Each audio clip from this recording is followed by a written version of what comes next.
ज्ञानतिमिरन्धस्य ज्ञानाञ्जनशलाकया चक्षुरुन्मिलितं येन तस्मै श्रीगुरुवे नमः। मूकं करोति वाचालं पङ्गुं लङ्घयते गिरिं यत्कृपातमहं वन्दे श्रीगुरुदीनतारिणं परमानन्दमाधवं श्रीचैतन्यमीश्वरम्। नमो विष्णुपदाय कृष्णप्रेष्ठाय भूतले Srimate Bhaktivedanta Swaminiti Namine.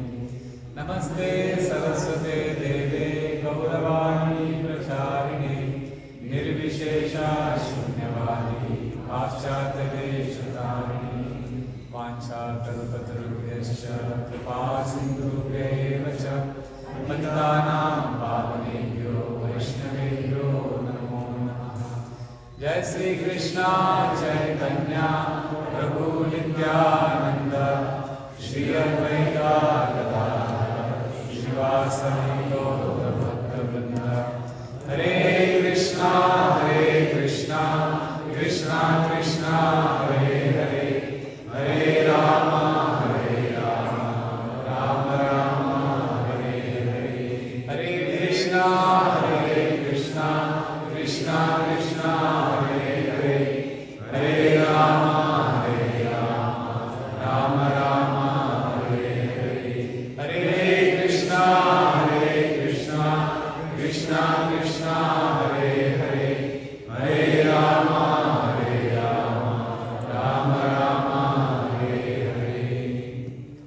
Yonta pravishyam vachamimam prasuptan sanjivayata kila shakti dhara swadhamna anyam shahasta charana shravana tvagadi prananamo bhagavate purushaya tubhyam kadanchana smrite yasmin duskaram sukaram bhavet vismrite viparitam sa Shri Chaitanya Namah.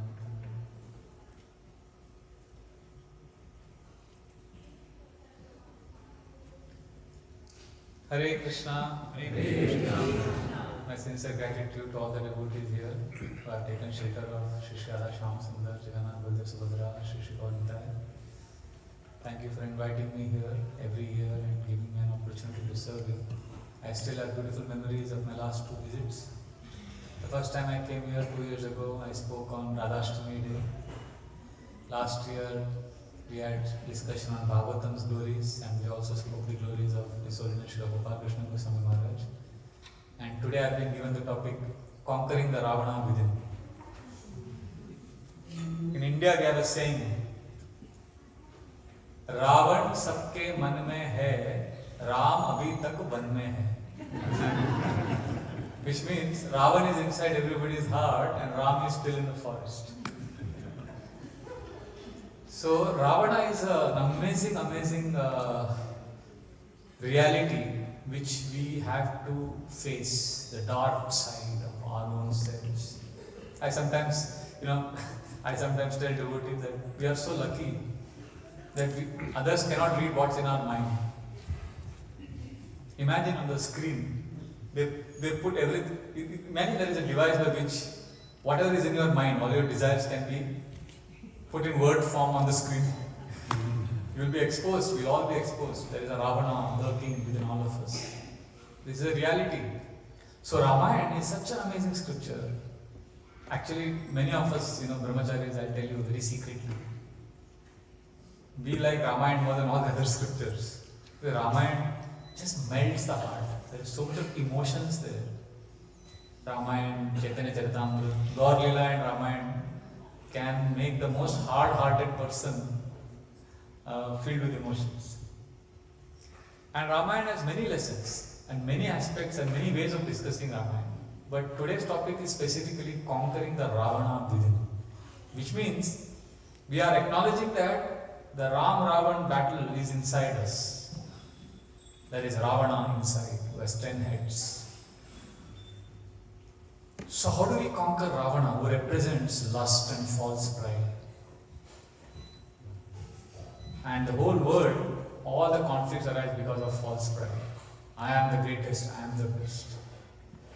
So to understand how we can conquer this Ravana, we first have to understand what is Ravana's speciality. Why is Ravana so infamous? Ravana was only attracting curses. He was so falsely proud that his whole life he attracted curses. He acted haughtily. And Ravana and his brother Kumbhakarna. Kumbhakarna represents, there are 3 brothers, Ravana, Kumbhakarna and Vibhishan. Vibhishan represents mode of goodness, Sattva Guna.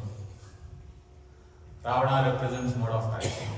And Kumbhakaran, mode of ignorance. Always tricky. Right? So Ravana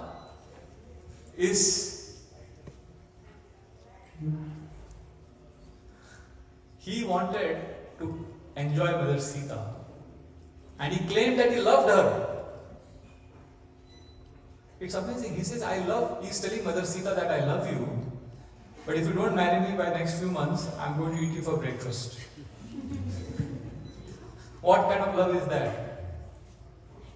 That is not love, that is lust. So this is one of the first things you have to understand. If you want to conquer the Ravana within, you have to see whether the desires we have is love or lust. Ravana claimed he loved Mother Sita, but he was willing to kill her. Atmendriya priti vancha tarabole kam Krishnendriya priti ichha dhare premana. The Gaur Leela Chaitanya Charitamrita explains what is love and what is lust. Atmendriya priti vancha. I want to fulfill my own desires. That is not love, that is tarabole kam, lust. Krishnendriya priti ichha. I want to satisfy Krishna's desires. That is prema. This is a beautiful verse. Can you repeat after me? Atmendriya priti vancha. Atmendriya priti vancha. Tarabole kam. Tarabole kam. Krishnendriya priti ichha. Krishnendriya priti ichha. Dhare premanam. Dhare premanam. When I want to satisfy my own desires, I may say it is love, but it is not love, it is lust. People say, I love pizza, I love fish. Basically, they don't love it. Somebody catches the fish, then somebody basically kills it, somebody cooks it. And then you satisfy your own palate, you satisfy your own tongue. It gives you some satisfaction. And I say, I love you. Basically, you satisfy me emotionally and physically, so I say, I love you. If Ravana really loved Mother Sita, he would have allowed her to go back to Lord Ram. If you love someone, won't you want to satisfy that person's desires? That is not love. In Mumbai, some years ago, there was a true story. There was one man who claimed he loved a girl in college, and she kept refusing his advances. So he got so angry, he said, I love you, but you are refusing me. So he put acid on her face, and he disfigured her face completely. That is Ravana's love. That is not really love. So Ravana was self-centered, highly materialistic, so much so that when his Rakshasa soldiers were dying in the battle against Ram, he treated them differently than the way Lord Ram treated his Vanara soldiers. When Ram and Lakshman were wounded by Indrajit's arrows, and Hanuman brought the nectar, Sanjeevani, from the Himalayas. And when that medicine was made into a paste, it created a fragrance. And that by that fragrance, all the monkey soldiers who had died in the battle were brought back to life. One may wonder if that is the power of this medicine, that by its fragrance all the Vanara soldiers came back to life and Ram's army was again in its original position, then why didn't the soldiers of Ravana get the same benefit? Right? They didn't get the benefit because all the soldiers who fought for Ram and died in the battle, their bodies were preserved by Ram. So they got the benefit of that fragrance. Whereas Ravana, what he did with all the soldiers who died for him? He said, the enemy should not derive strength by seeing our dead bodies. Dump away all the soldiers who died, dump them in the ocean. For him, his men were resources to be used. They were not precious, they were not sacred. That's a big difference between Rama and Ravana.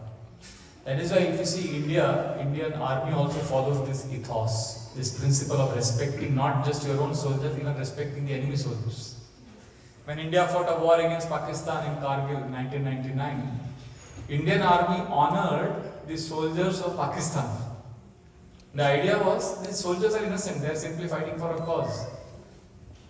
In fact, Pakistan army wanted to declare that they won the war. So there is subtle psychological games that are played in battlefield. They didn't declare how many soldiers were killed in the battlefield because they were waiting for India to declare their number of dead. So when India gave the official figures, say 350, then Pakistan released their numbers saying that we lost only 200. So that, history will point out that Pakistan won the war. That was their logic. But the fact of the matter was that Pakistan had lost 5 times more soldiers. And now the dead bodies were lying with Indians.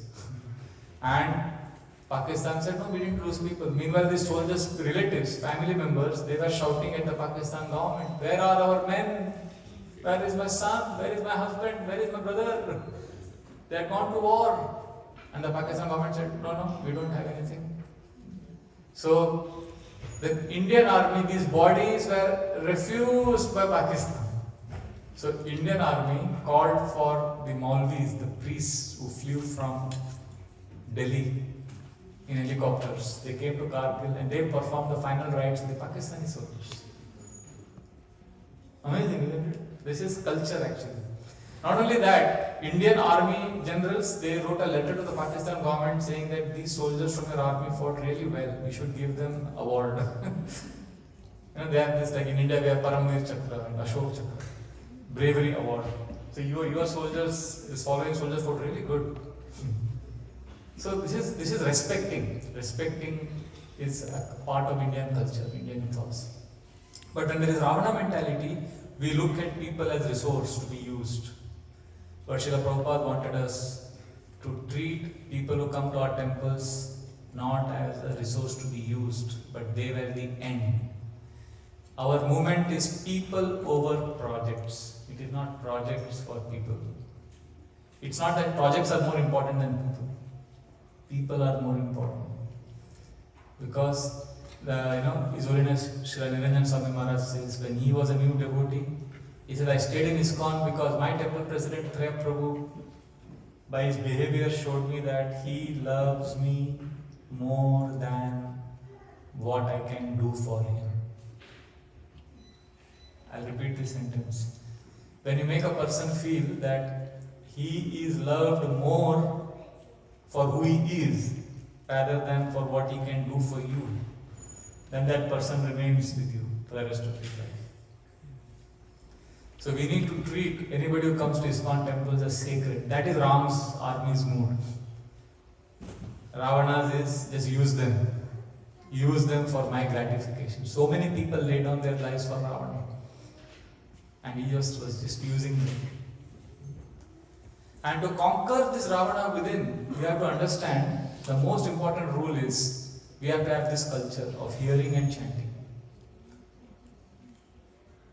The Bhagavatam says, Shudrayusham Rinam Anga Martyanam Ritamichatam Yopahuto Bhagavan Mrityushamitra Karmani. When we come together and glorify the Lord and His pastimes like Ramayana, Bhagavatam, Krishna Lila, you know what happens? Shudrayusham Rinam Anga. We all have a short lifespan. Martyanam Ritamichatam. We all are going to die. Therefore, when we have Bhagavatam classes, when we have glorification of Lord Ram and Krishna, you know who comes to the classes? You know who are some of the interesting personality who is sitting right now in the class? In Krishna Lila, who is sitting? Narad Muni. They are there in the class. We can't see them. Srila Prabhupada once gave a class in New York and they had organized in a big auditorium and only 4 people turned up. The devotees are very apologetic. Srila Prabhupada, sorry, we arranged a big program and nobody came up. They're very sorry, Prabhupada. Prabhupada said, no, you did you see Narad Muni was there? Vyasdev was there in the class. Srila Prabhupada was seeing them like we are seeing each other. So Bhagavatam says, when we have Bhagavatam classes and glorification of Krishna, all these transcendental personalities come and sit. And we, believe it or not, we are networking with them. And one of the personalities who comes is, you know who? Yopahuto Bhagavan Mrityu, God of Death. Yamraj, Mrityu Shamitra Karmani. We are welcoming Yamraj in the assembly when the Bhagavatam class is going on. So he's sitting here and he's looking at the speaker. What is he speaking? And believe it or not, he's also looking here and there, looking at all the audience. Who is sitting? Acha, this Mataji is here, okay. This Prabhuji is here. He's observing everyone. And God forbid, when we die, now our file with the photographs will go to Emraj. And Emraj's agent will produce that file in front of him. Emraj will see the file. He will say, I know him. I used to see him in Central New Jersey going for Bhagavatam class. I have seen him. Oh, why have you brought his file here? He's a good fellow, although in the class I used to see he was sleeping a lot. But at least he was not sleeping at home, he was coming for the class. He's a good fellow. So basically we are networking with Emraj when we come for a Bhagavatam class. And in Ramayana, when Hanumanji came back after giving the news of Mother Sita, Lord Ram was so happy, he embraced Hanuman and he said, Hanuman, what blessing do you want? And what blessing did Hanuman ask for? Anybody knows? Yes, Hanuman, one of the blessings he asked was, wherever your glories are sung, my dear Lord, let me be present there. Yatra yatra Raghunatha Kirtanam tatra tatra Kritamastakāñjalim Vashpavari Paripurna Lochanam Marutim Namatha Rakshasantakam. Wherever Ram Katha is sung, Hanumanji is present in his Anjali Mudra, listening to the class of glorification of Lord Ram, and he has tears in his eyes and is ecstatic. Hanumanji comes for class, and I got a live proof of this. I used to know this verse. I have quoted this verse many times. We also have Hanuman deity in our temple. But I didn't have realization of it. But this year, Ram Navami was something ecstatic happened in our Chopati temple which has never been seen before. One of our senior most leaders in our temple is Grace Radha Gopinath Prabhu. I think he has come here. Yeah. Radha Gopinath Prabhu is been in the Brahmachari ashram, he's been a sadhu since 1988. He is a devotee, Brahmachari. And he spoke Ram Katha on Ram Navami day. He spoke glorification of Hanumanji that day, Sundarakand. Very sweet class he spoke.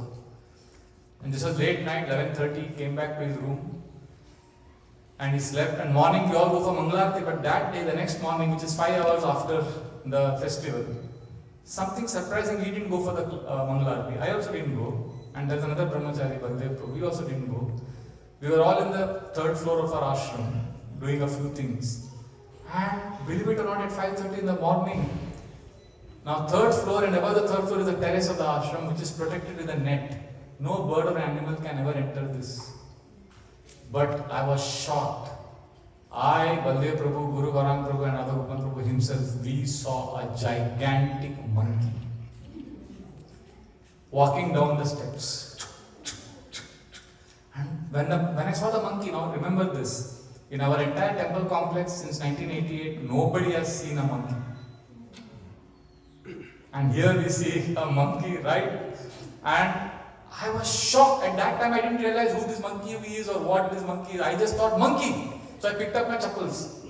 I was so angry with that. I was so defensive. And I was ready to attack the monkey. And the monkey looked at me completely fearless, as if, what are you up to? And the monkey walks regally. And he walks straight. Now, he could have gone anywhere. There are many rooms. All the rooms are open. And there is a pantry where fruits are kept. He could have done any kind of his monkey business, which monkeys do. But he didn't do any of that. He just walked giant strides and then he stopped. And he turned right. And that was Radha Gopinath Prabhu's room, which was open, and Radha Gopinath Prabhu was inside. And I swear, I saw this Gita Bhagavatam. In India we say Bhagavatam ke upar haath rakh ke kasam khate jo bolenge, sach bolenge. Whatever I speak the truth. This is the truth. We all saw, Baldev Prabhu saw. This monkey looks at Radha Gopinath Prabhu, waves at him, and then turns back. Sometimes I exaggerate. I say, in some places I say, the monkey looked at Radha Gopinath Prabhu and gave a thumbs up sign. He didn't do that. He just waved at him. And then he turned back. The monkey turned back, and I'm still standing with the chappal. I looked at the monkey, and that was the moment of epiphany. I was like, suddenly everything, was that a bulb jal gaya? I understood who this monkey is. Immediately I threw my chappal and the monkey walked. The monkey could have gone ahead, it could have gone anywhere. But he comes back, looks at me, hits me on my calf muscles, as if to say, chill man, relax, cool, take it cool. And the monkey walks, again the steps, goes to the terrace and disappears. This is immediately after his class on Sundaram. So I ran to Radhagovinda's room. Prabhu, Hanumanji came. And Radhagovinda was a sadhu, saint. He is very humble. He said, no, it's not a monkey, it's not Hanumanji. It's an ordinary monkey. Prabhu, have you ever seen a monkey of this size? Well, no. And it is Hanuman, I said. No, it is a monkey. It was come from governor's bungalow. I said, since how long are you staying in this ashram, Prabhu? Radhagovinda said, 1988. How many times have you seen a monkey here in this temple complex? In the last, how many years? No, 35. 34 years, 36 years. Last 36 years, he has never seen a monkey. How come this monkey you saw only today? And why didn't the monkey? I gave 10 logical reasons why this is not ordinary monkey. First of all, there is a net covering the terrace. From where did this monkey come? Why did he stop right outside your room? Why didn't you go anywhere else? All those things. I had a whole lot of reasons. And after that, he hung his head in humility as if to acknowledge and accept my verdict. I was so excited. I ran to my Guru Maharaj and told him, Maharaj, Hanumanji came. My Guru Maharaj said, really? He heard me attentively. And I told him the whole story. And then my Guru Maharaj was so happy. He said, I am staying here since 1986. I have never seen a monkey here. Please describe the monkey to me. See, I am so foolish. I wanted my Guru Maharaj to also say that it was Hanuman. But my Guru Maharaj didn't say he is Hanuman. Guru Maharaj kept saying, wow, this is so auspicious. Radhagovinda Prabhu is so special. He kept glorifying the whole thing, but he didn't say that the monkey is Hanuman. But I was desperate for him to say that. So I kept telling him, Maharaj, so this is Hanumanji. Maharaj said, it's so amazing. Radhagovinda Prabhu is such a sadhu that the Lord is blessed after his Ram Katha. Like that. He kept saying, and I kept explaining the details of the story. Finally, as I was leaving, I said, Maharaj, so it is Hanuman, no? Then Maharaj looked at me and said, put fire on his tail, you will realize whether it is Hanuman or not. See, my point is, whether it is Hanuman or not, that is secondary. See, what happened to me after that, I'll tell you. My consciousness changed. I became very Ram conscious. I became very Hanuman conscious. So, isn't it worth it? I mean, it may not really be Hanuman, but in our temple, the deity of Hanuman, whenever I would see now, whenever I go and offer Dandavat in the temple, I look at the deity and I say, I'm here, I've come. I've become suddenly conscious of Hanuman. Isn't that amazing? And Radhagovinda Prabhu and myself were in the same committee, care department. And we have sometimes altercations, differences of opinion, and sometimes the differences are quite strong. And I get angry. And then I immediately, oh no, don't get angry. Yeah, Hanuman ji ke khas hain. He's very dear to Hanuman. Don't pick up issues with him. Oh yes, so what happens is you immediately start respecting devotees who are dear to the Lord. I don't know why I went to this story, but the point is, Hanuman ji comes when there is Ram Katha. Yamaraj comes when there is Krishna Katha. So the first way to conquer Ravana within is have Krishna Katha, have Sankirtan. Nottama shloka vartanam dushatam tat katamritam syat sambramo antakalepi smaratam tat padambujam. Sutta Goswami says that when we all come together like this and do hearing and chanting, we will not have any misconceptions at the time of death. We will have clarity. We will be focused on Krishna. And the Ravana within will be conquered. See, Ravana had 10 heads. So when Ram and Ravan were fighting the war, Lord Ram, he kept killing the head. The head was falling away of Ravan. And immediately another head would pop up. Pop. And then again Lord Ram would, with these 10 arrows, break all the 10 heads. But suddenly another head would come on its place. Because Ravan had a special blessing. That his life force was not, he could not be killed if his head was cut. The nectar by which he was surviving was in his heart. His heart had to be shot. So the more, all the heads, there were hundreds and thousands of heads lying on the ground, and Lord Ram kept shooting and breaking his heads. So the Acharyas explain why. Lord Ram knows everything. He could have shot one arrow directly to his chest and killed him. But why? For many hours, he kept breaking his head only, neck. Why he did that? So our Acharyas give purport that Lord Ram is very merciful and compassionate. He knew that when he breaks his head, another head would come. So Lord Ram was hoping that this new head will have the brain to surrender. At least now Ravana will understand I have to surrender and I have to take shelter. So Ram was giving him chance after chance. Lord Ram was giving him chance after chance. And finally he realized he's not going to improve. So he shot an arrow at his chest and killed him. So the important point is about Ravana, because Ravana is within us. We have to see the whole episode like this. That, my dear Lord, you please come to the Lanka of my heart. See, there is one Alvar, one Vaishnava poet who says, my dear Lord, devotees have favorite places of yours. Like some devotees of Krishna say, my favorite dham is Vrindavan. I love Vrindavan Krishna. Some devotees say, I love Mathura Krishna. Or Narendra Modi, the Honorable Prime Minister of India, when he came to our ISKCON temple for Janmashtami some years ago, he said, I also love Krishna, all of you also love Krishna. But there is a big difference. He said, you all love Vrindavan Krishna, I love Kurukshetra Krishna. So, everybody has favorite Krishna.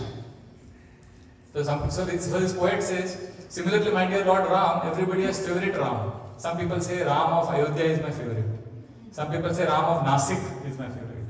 Some people say Ram of Chitrakoot is my favorite. So this devotee says, my favorite is Lord Ram of Lanka. You may say, Lanka? He says, yes, my dear Lord, my favorite Ram is the Ram who came to Lanka, because every other place Lord Ram went, he was welcome. He was wanted there. Lanka was the only place where Lord Ram was not invited, but still he went forcefully. So my dear Lord, my heart is like Lanka. I don't want you. I want to live with Ravana. But just like you forcefully entered Lanka and destroyed Ravana, I beg you, enter the Lanka of my heart. Against my will, conquer me, conquer the Ravana within me, and help me take shelter of you. So our only prayer and hope on festivals like Dashera is that, my dear Lord, let me, I've done all nonsense till today, fine, no problem. Today I can start fresh. Today I want to offer now, not even today, right now I want to offer my life to you. It doesn't matter what we have done in the past. Being a perfect devotee is not our goal. Our goal is to come back to Krishna. Our goal is to come back to the Lord. We can come back now. See, you know this story. When Krishna, when Pandavas were in exile, Draupadi had a special pot in which she could cook food for everyone, and till she ate prasad, that Akshay Patra would give unlimited food. You know this story? So once Duryodhana, to cause trouble to the Pandavas, whom did he send? Durvas Muni, with his 60,000 disciples, to eat at Pandavas' place after Draupadi has eaten. So when Durvas Muni came and Yudhishthir Maharaj panicked because Draupadi had already eaten food, how will she provide food for all these sages? So Draupadi, in her panic, in her desperation, she prayed to Lord Krishna. Krishna came and Krishna said, give me food. She said, there is no food. He picked up that pot and there was one grain of rice somewhere, and he ate that. And then all the sages were satisfied. And then they were scared to go to the house because now how can they refuse hospitality? So Krishna told Bhima, now you go and call Durvas Muni. So when Bhima came, Durvas Muni ran away from there. So this story we often say how if Krishna is satisfied, then our problems will be solved. Now we are like Draupadi. See, we have nothing to offer Krishna. We have wasted our life. So we can offer that one little part of our remaining part of our life, which is like that one grain of rice. Krishna, I wasted my whole life, but now whatever little I have, I want to offer you. Please accept Krishna. And Krishna will accept. Krishna accepted that one grain of Draupadi. He will accept our remaining part of our life if we offer Krishna. That's the way we conquer the Ravana. We just tell Krishna, I am yours. Sudama, when he went to Dwarka, he was not even offering the chipped rice he carried. He was hiding it. What did Krishna do? He grabbed it by force. That is our hope. Krishna, I am holding on to my desires, my life. I am not offering it to you. I am keeping my life like chipped rice. But you, and it is low quality, not even good. My life is not good, but you can grab it. Aho daridra papiyan tva Krishna Shri Niketana Brahma Bandhuriti Smaham Bahubhyam Paridambita. Sudama is crying. Sudama says, who am I? Kvaham daridra papiyan. I am a fallen daridra, sinful person. Kva Krishna Shri Niketana. And where is Krishna? The most wonderful personality, the husband of goddess of fortune. Look at the stark difference. But Brahma Bandhuriti Smam, I am simply a second class person, but still the Lord Bahubhyaham, the Lord has forcefully embraced me and given me his love. So this is our hope, that Lord Ram will forcefully enter our heart and accept us and give us shelter of his lotus feet. That is the only way we can conquer the Ravana. And most important we have is the gift of holy names. When we chant the holy name in the mood of service, then we access Lord Ram. Then we can conquer the Ravana. See, there is a very important story in the Kurma Purana that Ravana actually did not kidnap Mother Sita, because how can somebody with a lusty desire touch the Lord's internal potency? He cannot. Similarly, it is said that we cannot see Radha Krishna, we cannot see if we have a desire to enjoy. The Lord is inaccessible to us. Just like Rukmini, when Krishna came to kidnap her, there was Shishupal and Jarasandha, all these kings were standing there. Shishupal wanted to marry Rukmini. And Shishupal was looking at her lustily. The Acharyas explained he was not actually seeing Rukmini. Rukmini, real beauty would be covered. It is Maya Rukmini or Maya Sita. Lord's internal potency cannot be accessed when we have a desire to enjoy. Only when we have a desire to serve, we can access the Lord. Similarly, when we chant Hare Krishna and we cultivate this desire that I am the enjoyer, the holy name is inaccessible to us. But when we cultivate this desire, I want to serve, we immediately access spiritual happiness. So I want to conclude and then we can have some questions. I just want to summarize these three important principles. Please remember these three governing rules of this world. Ask yourself which one is motivating you and accordingly change your gear. The first is, most 99% of the people live in this paradigm. I want pleasure. I want happiness. This is the governing paradigm for most people. But there is a very big problem if you are living in this paradigm, because pleasure is always not available. The capacity of the body to enjoy is always less than the craving of the tongue or the senses. Simple example, food. Our craving of the tongue is generally much more than the capacity of the body to take it, right?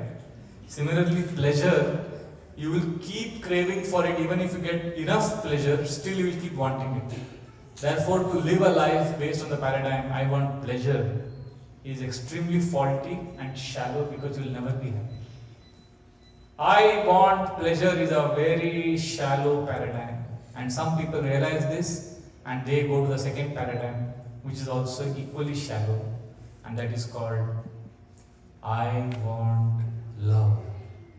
Some people realize that you can't get pleasure in this world, but then they start wanting love. And love is also need. Love is like food. Like just like we want food, we need food. Love also we need. Children who get love in childhood, they grow up to be mature, sober individuals. And those children who don't get love, they keep looking for love their whole life. So love is needed. But again, there is a problem with love. Because how much ever love you get, you will keep wanting more and more. I don't know if you met people who are wondering, they're so lucky, they have everything in life. Still you will see those people complaining, nobody loves me, I don't get love. There are people who who are getting a lot of love, but still they are not satisfied. Because that is the problem with love. I want love. I want food. Both paradigms are faulty. In fact, when you hear the word love, what is the first thought that comes for most people when they hear the word love? The first thought that comes is, oh, I wish somebody loved me. It's all about me, I. So that is a faulty paradigm. That's the third paradigm, which is what we want to invite everyone to explore. What is the first one? I want pleasure. What is the second? I want love. Third is, I want to give love. That is the need of the soul. I want pleasure is the need of the body. I want love is need of the mind. But the soul's need is I want to give love. When we give love sincerely, you will see your life change dramatically. You will feel fulfilled. I want to share one small incident. I practiced once a blessing journal. I do it even today. It's not that I'm somebody great. I'm just saying how consciousness changes when we plan to give love. So I started writing a prayer for others every day for 5 minutes. Just one line, Just write a name, and next to the name you write one sentence. Krishna, please, and then write a prayer. 1 line, 2-line prayer. Like one of my godbrothers is going through cancer, Sundaranand Prabhu. So I wrote his name, Sundaranand Prabhu, then dash. He's from Delhi. So I wrote Sundaranand Prabhu, then I wrote dash. Krishna, please cure him of his cancer. Let his chemotherapy be peaceful and painless. Just 1-2 sentences. So like that you write a prayer for 5 people every day. You are giving love, right? You are giving that energy of blessing, good wishes for others. Or Keshav. Keshav. Krishna, please let him be happy and safe and healthy in America. Or some children like Shashank or Om. You just write a name, write 1 line. Krishna, please. Write a prayer. So I did that for I think 4 weeks, 5 weeks, every day. And I was shocked what happened one day. There was somebody with whom I had some issues. I was not really, there was some forgiveness issues, some trouble some years ago. And I was shocked, inadvertently, unintentionally, I landed up writing a prayer for that person. It just came out. It was as if, we give lectures on forgiveness, but that moment I actually, not that I am evolved or realized, but because of that practice, it naturally came out. And that day when I went for Guru Puja, I was shocked. The devotee was doing Aarti, I was looking at him. And suddenly my eyes started filled with tears. I started looking at him and I said, Krishna is so nice devotee, he's such a wonderful devotee. I started feeling so much, appreciation for him. And Guru Puja is going on and I felt something is wrong with me. So I turned back, I came towards the deities because I didn't want to create a scene. And when I came near the deities, I saw there were 2 pujaris cleaning the floor. I looked at, this Prabhuji is so nice. All his good qualities started manifesting in my heart. Then I looked around, I saw one Grihastha going. I said, this Prabhuji is so nice, he's doing so much service in temple. I saw children, I said, for everyone seemed to be a good person. And everywhere, it appeared as if everything was beautiful. Everybody was good. I was like, what is happening? Just exercise for 5 minutes every day made this. We genuinely start appreciating the joy of Krishna consciousness when we start giving. I was doing it like a ritual, still I got benefit. Imagine if we actually do it with feeling what we will get. So that is the power of Krishna consciousness. So Ramayana teaches many lessons, but Ravana teaches us that one needs to conquer the lust, and we cannot conquer the lust. Krishna, or Lord, is the one who can conquer it. Rishikesha, he is the controller of the senses. We can only appeal to him to enter the heart and destroy the demon within our heart. Sita Ram Lakshman Hanuman ki Jai. Sita Prabhupada ki Jai. Thank you very much. Hare Krishna.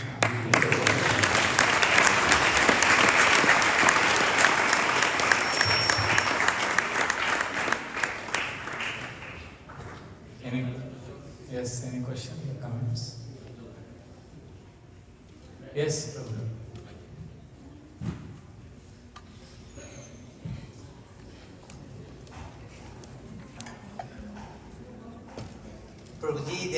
monk episode. Adapyo kore lila sei lila kore gurarai kuno kuno bhagyabani dekhibare pai. That is, I just came to my mind when you, a nice episode you mentioned. Adapyo sei lila kore gurarai kuno kuno bhagyabani dekhibare pai. And second thing, Prabhuji, your nice comment that Patrang pushpang phalang tuam yami bhakta prajalpisati tadaham bhukta puritamasnami pradatatmana. Lord just wants love, giving love to Him. That's it. Hare Krishna. Thank you. Jai Radha. Beautiful comment. Thank you. There is a hand here. Yes. Like two months.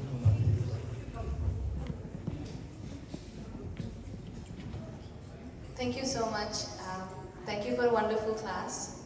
Really, there was so much learning in there. So, you mentioned I want pleasure, I want love, but we should go to the, the third one that you said, I want to give love. I mean, for you, it's probably easier. Like, you're practicing, you're a brahmachari in a temple. But for somebody like us who is still struggling, still grahastha, kids, everything, how do we get to that stage of just giving love, and rising above that? I want pleasure, I want love. Okay, first let me clarify. It's not easy for brahmacharis. There are many closely guarded secrets even in the renounced order. Right? So there is pain and suffering, nobody can escape. And the heart is always hankering for love. So, and loneliness is also a reality of renounced order as much as it is a reality of householder life. Like one grahastha once told me, Prabhuji, what will happen to you in old age? Who is there for you? I said, in Hindi I'll say it, in English I'll translate later.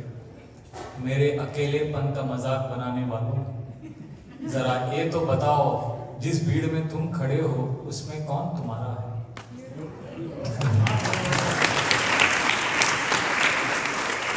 Translation is that those who think renounced order people are alone, please tell me, you are in a crowd, but who is yours in that crowd? That's a loose translation of what I said, but the effect is different when you say it in Urdu. So the point is, everybody has their struggles. So I made a conscious choice of giving love through that journal for 5 minutes, just 5 minutes.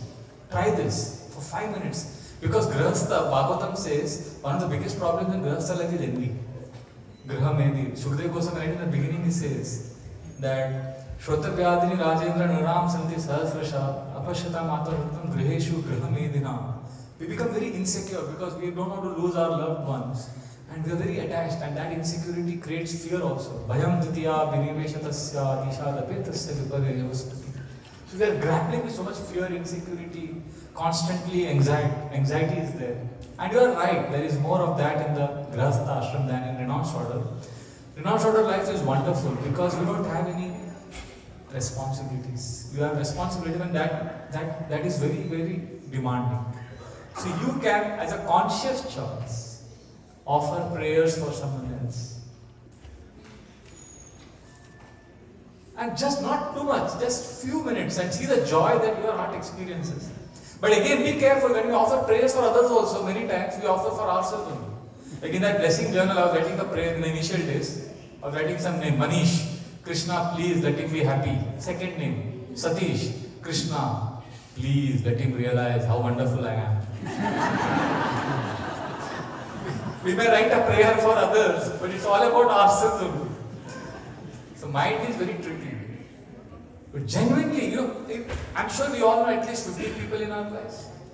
And I'm sure we know that others have some problems. Somebody has office problems, financial problems, relationship problems. I've not met anyone who has no problems in life.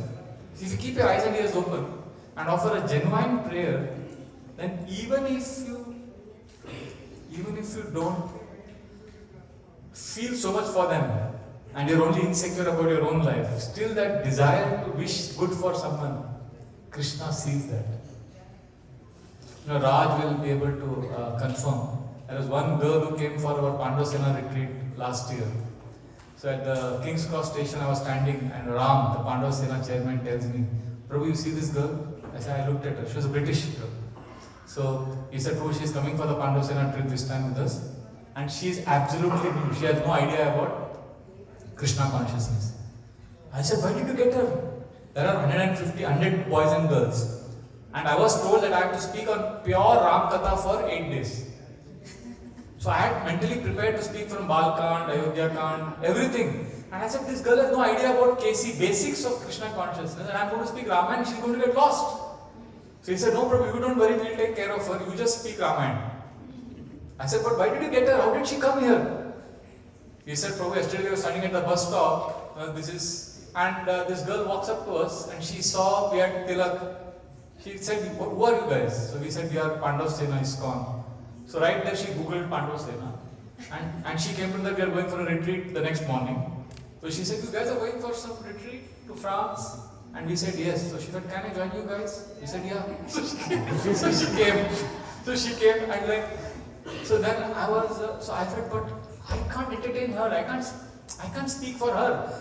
He said, don't worry, we'll take care of her. You know, she attended the full retreat. She has to get up in the morning, attend Mangalarti, all that is part of the culture. And I was scared because I didn't want her to get fried out. So the only shelter I have is my morning journal. So one name was common every day in my bed. I prayed for her. I wrote her name. I said, Krishna, please. First day I wrote like this. Krishna, please let her not get bewildered by this yatra. Second day also, Krishna, please let her heart become soft and let her get some attraction for Krishna consciousness. Every day one line I wrote. Last day of the yatra, she comes in front of me. I was leaving for India. She comes dressed in sari. Hare Krishna, Prabhu. I said, wow. Like, what happened? She says, Ramayana is wonderful. Ram is so good. Sita is so amazing. Hanuman is so nice. I was like, this girl, what probability would a British girl who has no idea about Krishna consciousness, in first 7 days she starts loving Ram, Sita, Hanuman. I'm not taking credit for it. I'm just saying, I was just feeling so good.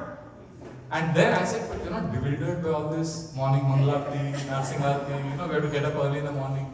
She said, no, I love it. I love the way you guys dress these plants with a skirt. And she was referring to Tulsi Maharani. She was cool, she was like, I love this. Well, I remember 3 months back I spoke to Ram. I asked him, how is that girl doing? He said, Prabhu, she's chanting 4 rounds. She comes for our weekly classes. So I'm just saying that when we pray for each other, won't this world become a beautiful place when everybody is praying for each other? See, we all have trouble, we all have pain. My Guru Maharaj once told me, when I joined the ashram, we were 45 brahmacharis. He said, 45 of you are here. If each one of you takes care of himself only, how many people are taking care of you? One. And then Maharaj said, if each one of you is only thinking of the others, if you are only thinking of taking care of others and wishing for others, how many people are taking care of you? 44. Do you understand? We need to live beyond ourselves. We have no choice. Because our lives are insignificant and your problems will never end. My son, my child, my husband, my wife. This is how grihasthas get trapped. So I'm not saying we should ignore our responsibilities. Don't get me wrong. I'm just saying little bit for someone else. Because they are also children of Krishna. And the joy they experience is real. Because that is not connected to me. That becomes selfless. Can we do it? Is it realistic? Bravo. Yeah. Okay.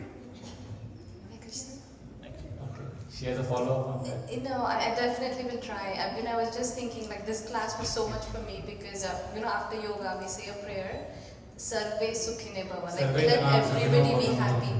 And recently what I've tried to do, it's so generalized. So before I sleep, anybody who's done anything good for me, outside my family, I used to pray for them. Beautiful. And I think this class was so beautiful that I'm going to now be more specific, even if I've not interacted with a person in that day, that I've not met, I'll also pray for them. Yes, thank you. Thank you so much. Yes, thank you. Give a microphone to them. Yes.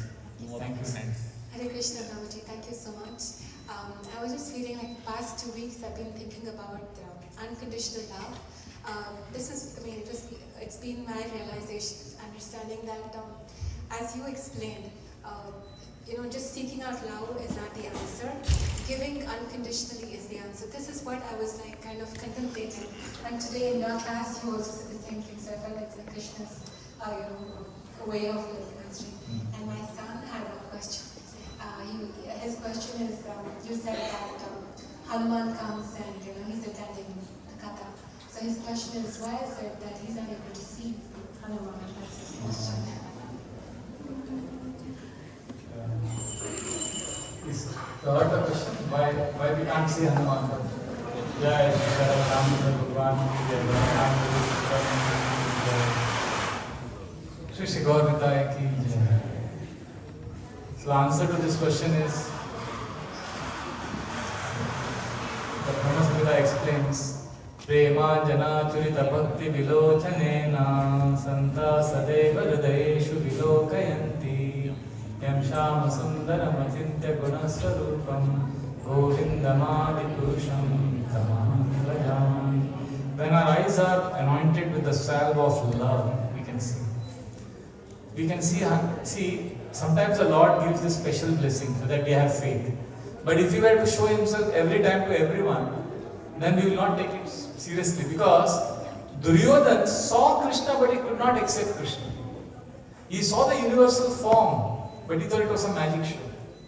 So it's not simply that the Lord appears, we will believe. There is something more is needed. We need to have an attitude of love.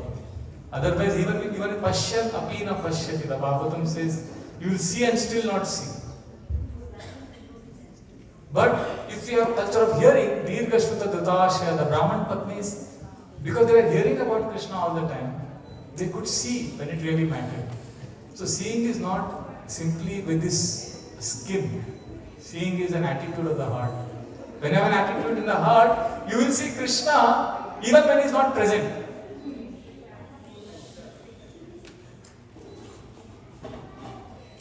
See, I'll tell you the crux of the matter Srila Prabhupada explains in one lecture. This is my favorite lecture of Srila Prabhupada. One of my favorite lectures. This lecture is there on YouTube. If you want, you can watch it. I watched it, I don't know how many times. It's a 15-minute class of Srila Prabhupada. And the YouTube video is 30 minutes because they have clubbed it with another class of Srila Prabhupada. This lecture is called Just Learn to Love Krishna. It's, I think, July or August 4, 1971, Los Angeles. So in that lecture, Srila Prabhupada gives the secret of how we can see Hanuman or how we can experience the Lord. He says this story of South Indian Brahmin who was illiterate but was reading Bhagavad Gita. You know this story? And so I'm using the exact words of Srila Prabhupada. Srila Prabhupada says, the Brahmin was illiterate. Chaitanya Mahaprabhu said, you are reading Bhagavad Gita but you are illiterate and you are crying. Why are you crying? What is making you cry? The Brahmin said, I am not crying, I am feeling. Lord Chaitanya said, what is that? The Brahmin said, that when I see Gita, when I think of Gita, I realize that my Krishna has become driver of his devotee Arjuna. Krishna is so kind, Krishna is so nice. When I feel like that, I cry. Then Prabhupada says, this is success in Krishna consciousness. This is how we see Krishna. When we feel, what we feel? What we should feel? Krishna is so nice. Krishna is so kind. At least 5 times Prabhupada says this in this class. Ultimately, whatever we are doing, we have to come to this stage. If we can feel Krishna is so nice, Krishna is so kind. One girl in my class, small girl, she said, Prabhuji, why should I don't feel Krishna is so nice and Krishna is so kind because he became driver of Arjuna. I mean, why should I don't feel anything. I said, you should feel Krishna is nice, Krishna is so kind because Krishna is not just driving Arjuna's chariot, Krishna is also driving the chariot of your life. Then I looked at the audience and I asked a question which I'll ask here also. How many of you have ever been on road driving a car or in a train or in a plane where you thought your car almost had a close accident, it could have been fatal and you had a close shave? Anybody ever had that experience? Please raise your hands. So many of you. Even that girl, Revati, even she raised her hand in that class. So I said, that means your chariot was also driven by Krishna. So Krishna is so kind, Krishna is so nice. So if we have a culture of remembering how Krishna is kind to us, Krishna is nice with us, then we'll be able to see Krishna. So that is the way we can see Hanuman, that is the way we can see the transcendental beings. Lord is, and the gratitude practices, somebody asked me, if I practice gratitude every day, will I develop love for God? I told them, I don't know. I don't know how long it will take. But one thing is sure, if you have gratitude practice, whether you develop love of God or not, but one thing you will definitely realize, that God loves you. See, you loving God is next step. But gratitude practices make you realize that God loves me, has given me so many gifts. And when you realize God loves you, it's a matter of time before you also start loving God. Because even if you don't love God, many of us didn't want to practice KC to love Krishna. We were just going through the rituals. But somehow, because we keep thanking Krishna, slowly somewhere the heart goes through a change.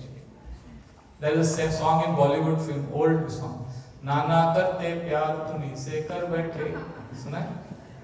Karna tha inkar, magar ikrar tuni se kar baithe. The song translation is that I wanted to say no, no, no, no to you. The lover is telling her beloved. But I ended up saying yes. Similarly, we didn't want to say yes to Krishna, but we kept thanking Krishna for the gifts he has given us. And then we realized Krishna has done so much for me, Krishna loves me. And then we also fell in love with Krishna. So this is the way we see Krishna. When we realize that Krishna is so nice, Krishna is so kind.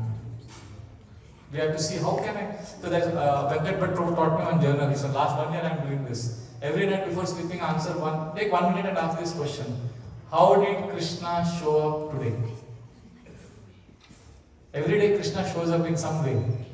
So first 5-6 days, no entry in that journal, blank. There were days when 5 or 6 entries came in one day. Krishna shows up many ways every day. Sometimes through words of devotees, sometimes by arranging something, sometimes by allowing you to do something, sometimes by advising you in the heart as Paramatma. Suddenly remember where you kept your bead bag. That is Krishna. One day I forgot my bead bag in the train. I was getting on the train. I suddenly remembered. I went and took my bead bag. And that night I wrote, I forgot my bead bag. But Krishna told me. See, when we remember something in the heart, Sarvasya chaham urdusannivishto matta smritirgyanam apohanam cha. So it's Krishna. See, you may think I remembered something I had forgotten. But actually it is like Krishna standing next to you and telling you, Prabhu, you forgot your bead bag. Oh, sorry, Krishna didn't say Prabhu. Krishna said, you rascal. You forgot it. You forgot your bead bag. Come on, go and take it. Oh, okay, thank you, Krishna. So I ran and I picked up my bead bag. So that way Krishna comes to us every day. Every day he's advising us, or he's telling us through some devotees, or he's arranging something.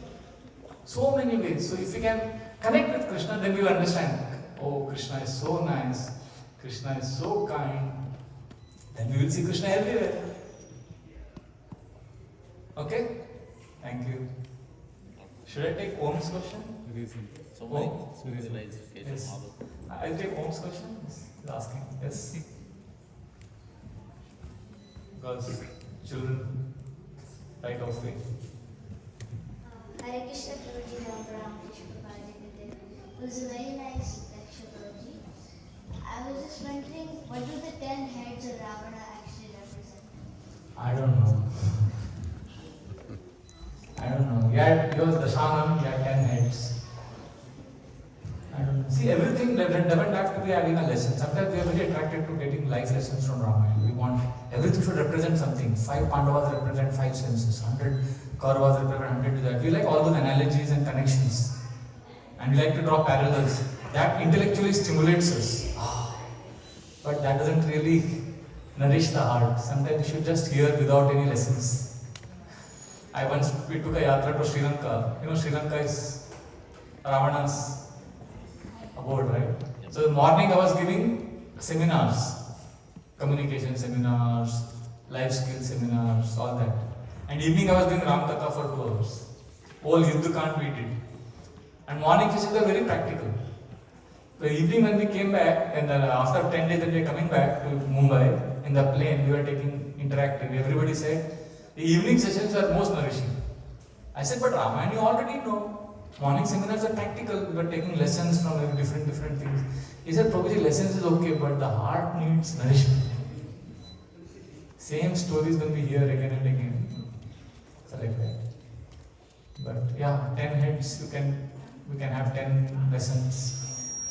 Somebody expert can give the answer. Okay? Hare Krishna. What should we do? Should we take?